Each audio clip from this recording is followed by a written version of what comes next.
Just refitted the ABS sensors.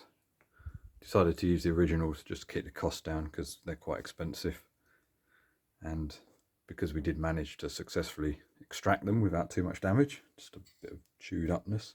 This side the tab broke off, but that's properly wedged in there, so it should be okay. I'll just keep an eye on it. Well, now I'm doing the brakes, shoes and all of that. I kept the old setup sort of assembled as best as I could as a reference, so that I've got something to go by. But we've got all new adjusters and inner cables, fitting kit, shoes, wheel cylinders. I've already fitted one there, and we've also got all new bell cranks and levers, which, well, they're the original levers. I just repainted them, but the bell cranks are new, marine grade stainless R clips, and these are the springs, which I think should work. These are from a Alto trailer or something. I just basically had a look on eBay and found something that looked similar. Thought that would do the job, so we shall find out soon. I'm going to take a bit of time just to take this lever arm off here, because this is the only bit that we reuse from the old brakes. Clean all that up, and then I'll reassemble all new brakes on there, and I'll bring you back probably once I've got it done. Just in the process of assembling the shoes, I thought I'd just mention that there's 3 contact areas sort of denoted by flat sections on the backing plate, and you just want to put a little smear of grease on there, and it just, because the shoes touch against those 3 areas, and obviously when the shoes are opening and closing they're moving against and rubbing on that, and having the grease on the contact areas obviously helps extend the life and the movement and stop everything seizing up and causing problems down the line. So I'm going to carry on getting these connected up. Just assembling the bell cranks. Got the rubber boot on, but it's a bit of preventative maintenance.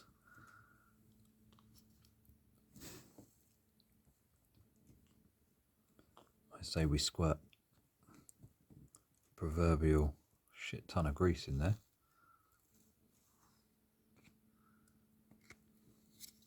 to stop it turning into snow again.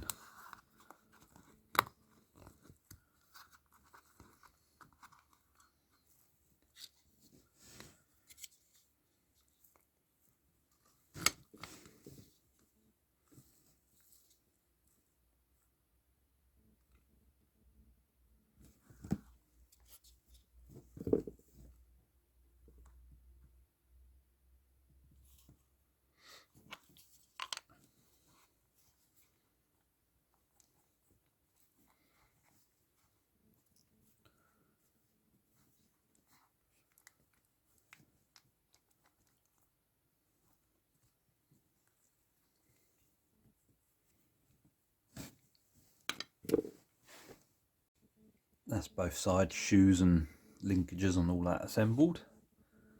Handbrake, bell crank assembled, just need to adjust it, lock it in. Next, I think I'll put the drums on, keep it clean in there, and then make up the copper brake lines that run to there, put the handbrake cable in, and then I think the last thing to do is the prop shaft oil seal there. Fill her up with fluids, and that will be ready to go back on the car.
Oh, we're going to be making up some brake lines.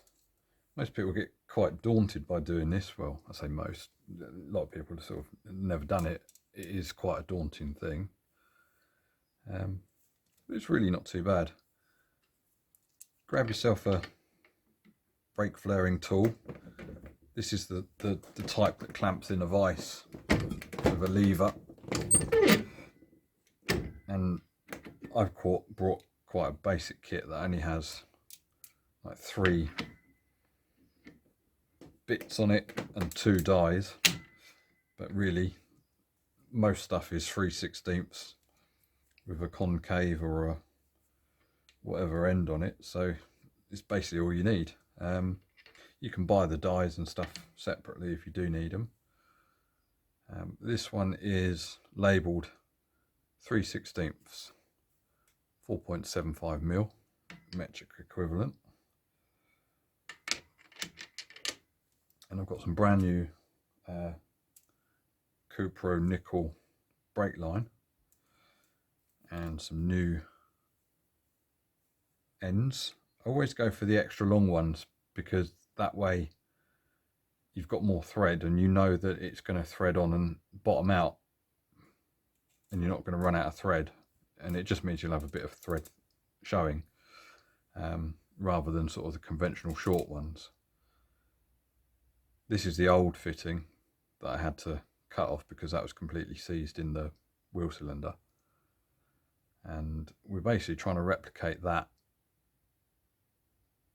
flaring on the end, which if we look at the new connector, it's kind of like flat at this end, and then the flare is concave at that end. So the die is sort of flatty concave type of thing, which I know from when I've used it before, that's fine. I'll work with that. And basically you do on this, I don't know if you can see that, but it says OP1 and OP2.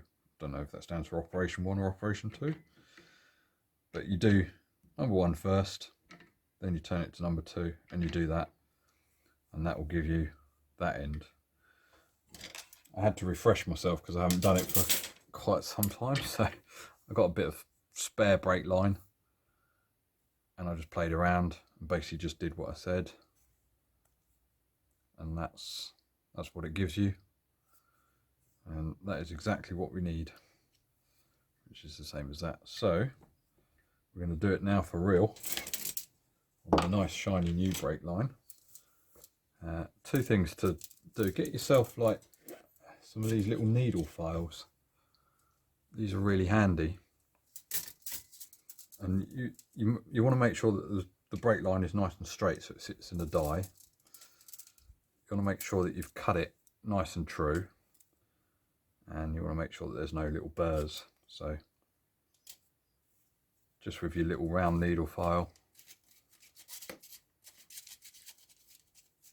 just work the inside. With your flat one, just, you know, work the edge.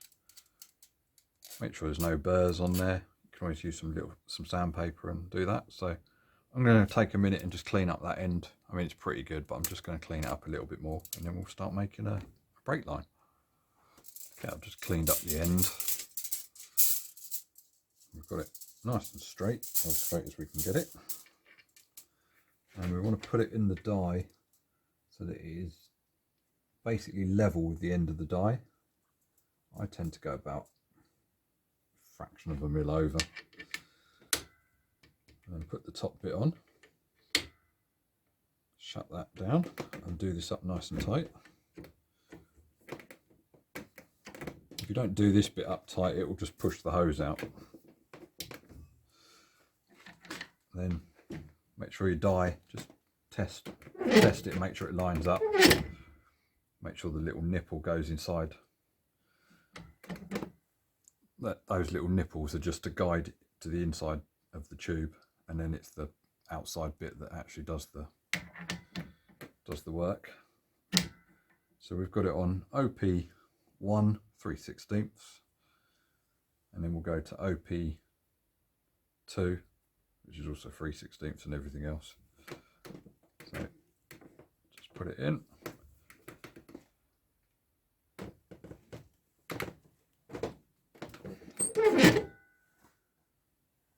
And that's given us a shape that way, and then we'll do 2, make sure again it lines up.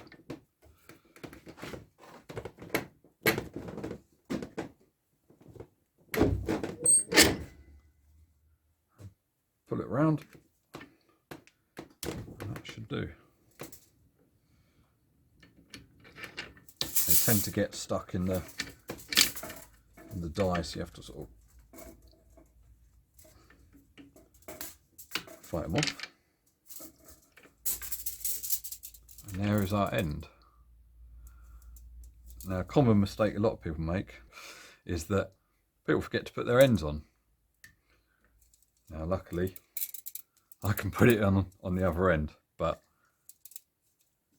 I've seen so many people do it. You make up your line, you flare both ends, and you forgot to put any kind of fittings on. So you just have to cut it off and start again. But I'm going to thread it on from this way.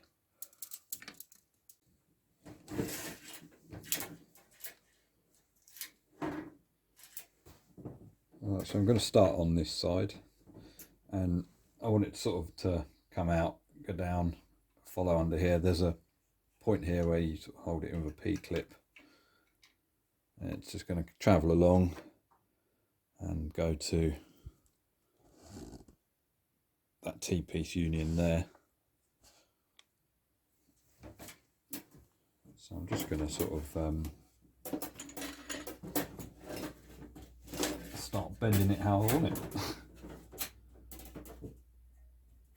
It's really quite soft and malleable, so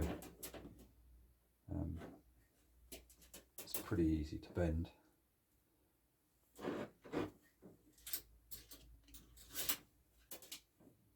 If you don't want to eyeball it, you can just get some like coat hanger wire, and you can make up a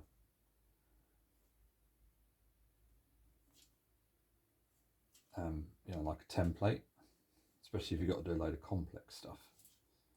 This is relatively simple. So when you bend it, don't just bend in one spot, because you might kink it. So just work work around in different areas. Again, you can buy even proper bending tools and stuff like that as well for pipe. But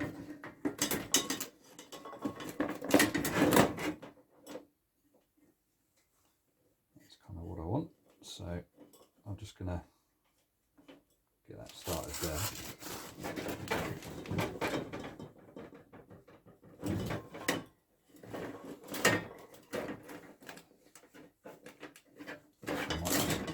I might just eyeball it for a bit.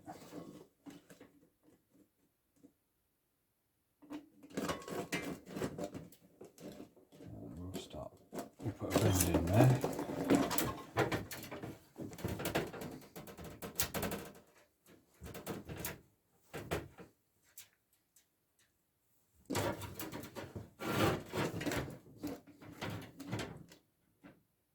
About there.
Right, I'm gonna just cut this down to size, make it a bit more malleable, or easy to handle.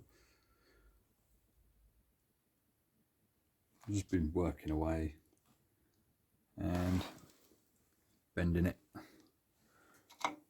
It's going to go something like that. So I'll just do some final sort of jiggling and then cut it there. Then put the fitting on before I flare it, because this time you can't put it on from the other end. You have to start over. So that's roughly where I want it. And then I'll just repeat the process for the other side and then tighten them all up. Right, the last job to do on the axle is change the prop oil seal. And it's just quite a simple job. Just take the nut off. You have to tap that little sort of lock out of place, and you can spin the nut off. I'm going to use the old nut because there's a pre-tension for these, but we know it's set right at the moment, so we'll put this nut on. We'll count the number of turns that it takes off and do the same on, and make sure that that indent lines back up with that, and then we know it's set right again. So I'm going to get that spun off. There we go. That was 10 turns. And when we do it on, we'll put it on 10 turns, and that tab that we push down should line up with that. I do believe it's just a case of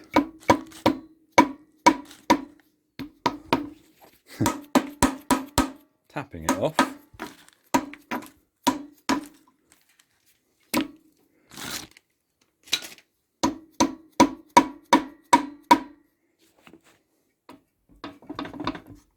Might need just to put a little puller on there just to pop it off.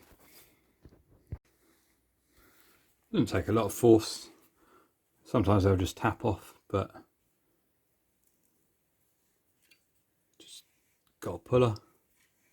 That's just drawing it off nicely. So it really doesn't need a lot of force. There we go.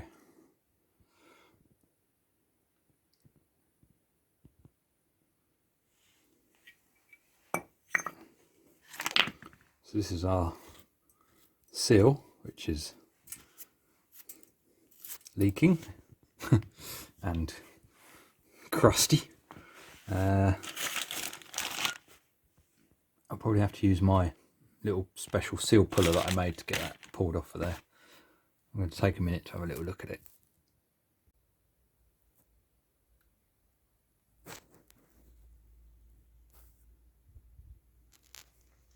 That took quite a bit of force to get that out of there. But I had to completely disassemble this so that I could get them in, because you couldn't just sort of put them in because there wasn't enough room between that and the thing. But I got it on. Just some residual oil. All the oil's been drained out of this, but there's just some residual in there. So I'm going to take a minute just to clean all this up, and then we'll tap the new seal in.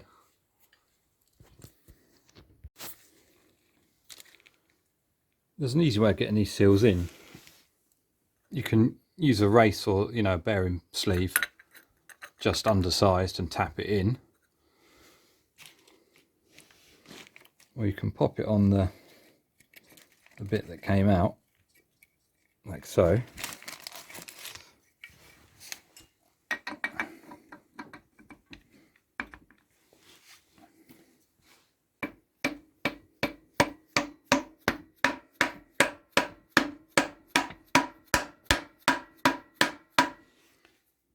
Tap that on. Find your nut wherever it's gone. Can anyone see it? There it is. Remember, it was 10 turns.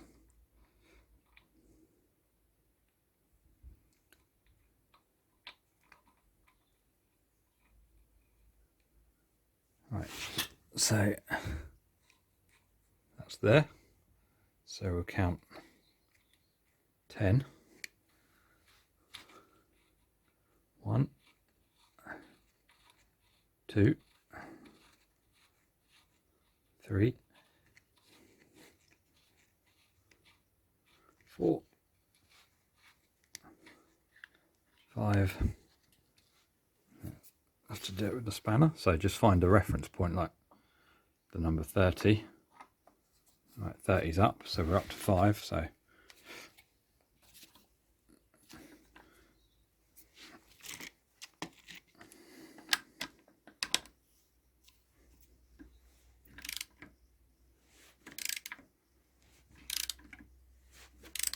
might have to put you down because I'm going to need 2 hands in a minute. So there's 6.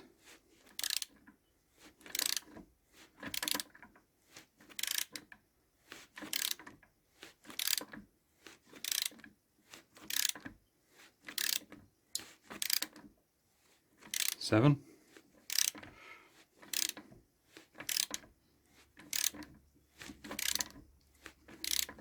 Still drawing it on. I can see that gap there is closing up.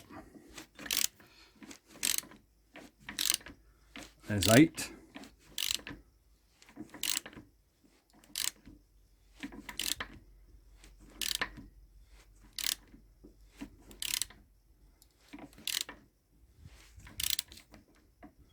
What I'm going to do is get to 9. Now I might just take this off and check that the seal is seated correctly, because I've never seen anyone do it that way. I just thought I'd try it, so we'll find out. Yeah, 9 turns is pushing it on quite nicely, so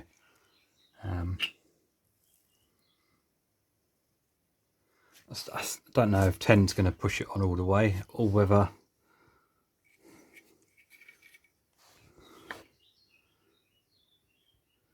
it probably won't.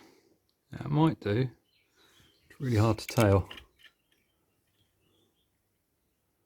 I'm going to go with it probably won't. So, but it was a good way to get it started because it's nice and true. So I'll tap it on the rest of the way with a like a bearing press sleeve. I'll find one the right size.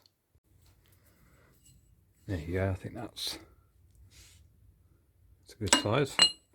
So I'll just put that on there, put that on there, gently tap it in with a plastic hammer.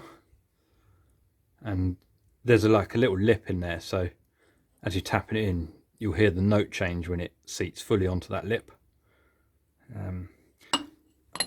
I'd just rather tap it in while I can visually see it. I mean, my idea was good for getting it started because it's got it started nice and true, because sometimes they can be a bit awkward to start off with a race. So we'll get that tapped all the way in. There we go, that's tapped all the way home now, and like I said, it's resting on its stop, so you can hear the note change.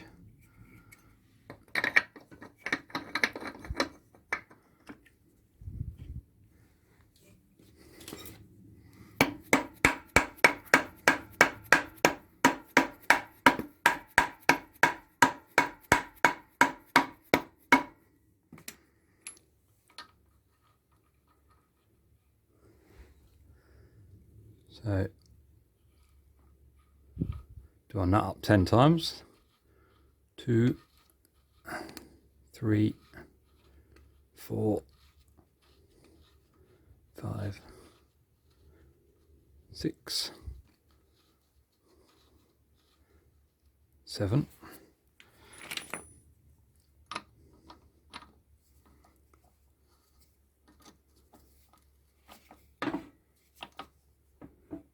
I'm going to have to put you down because I need 2 hands.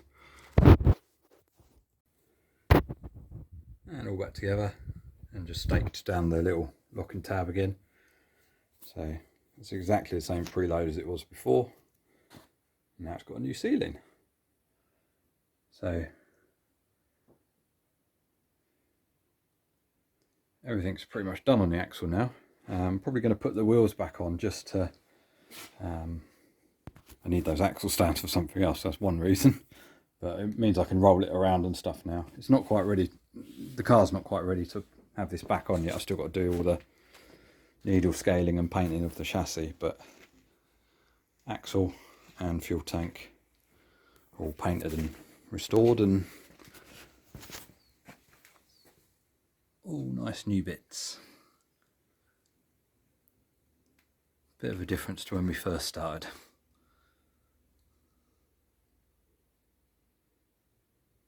Right, that's it for now, guys. I'll see you on the next one. And it's back on its wheels. Put the gearbox oil in, and then I've just got a bit more work to do on this rear bumper that I'm fabricating.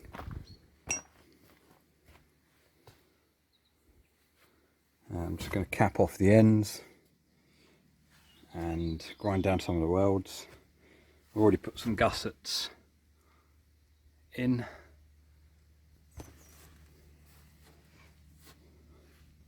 And then that can be painted.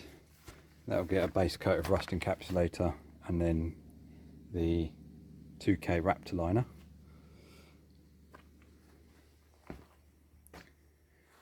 And then the chassis, it's going to get needle scaled and painted in the same process. And then I've got a brake line to make up.